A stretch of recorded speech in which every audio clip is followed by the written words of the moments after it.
세계 선교지 소식을 살펴보는 월드미션 브리핑입니다. 이번 한 주 동안에는 어떤 일들이 있었을까요? 먼저 아시아 소식입니다. 중국이 남아메리카 대륙 주변 어장에서 3달 동안 오징어를 잡지 못하도록 했습니다.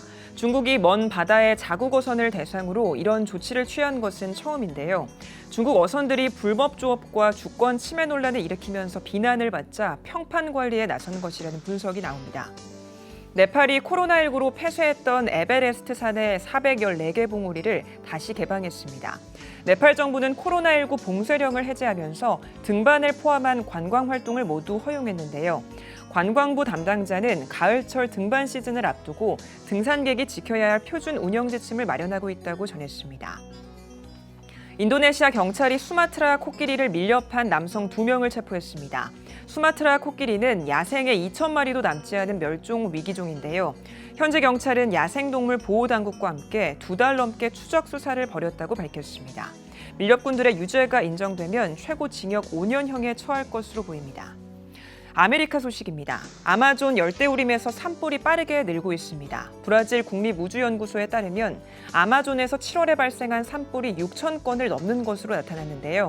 지난해 7월과 비교해 14.5% 늘어난 겁니다. 국제환경단체 그린피스는 브라질 정부의 열대우림의 산불 억제를 위한 대책을 촉구했습니다. 베네수엘라 야권이 오는 12월에 있을 국회의원 선거에 보이콧을 선언했습니다. 후안 과이도 국회의장이 이끄는 민중의지당 등 27개 야당은 니콜라스 마두로 정권이 치르려는 사기 선거에 참여하지 않기로 했다고 밝혔는데요. 과이도 의장은 다 함께 정권을 무찌를 것이라고 전했습니다. 미국 질병통제예방센터가 올해 급성 이완성 척수염 발병이 늘어날 것이라고 경고했습니다. 이 질환은 주로 어린이들이 걸리는 희귀병으로 몸이 마비되거나 호흡 부전을 유발할 수 있는데요. 질병통제예방센터는 아이들이 관련 증상을 보이면 바로 병원을 찾아야 한다고 당부했습니다. 마지막으로 이탈리아 살펴보겠습니다. 이탈리아가 지난 2018년 붕괴 사고로 43명이 목숨을 잃은 제노바의 모란디 대교를 2년 만에 재건했습니다. 당국은 새 교량을 폰테 산 조르조라고 이름 지었는데요. 세계적인 건축가 렌초 피아노가 설계한 교량은 제노바의 특징을 따 범선의 모습을 형상화했습니다. 이탈리아 정부는 새 교량이 비극을 딛고 다시 일어서는 이탈리아의 의지와 희망을 상징한다고 의미를 부여했습니다.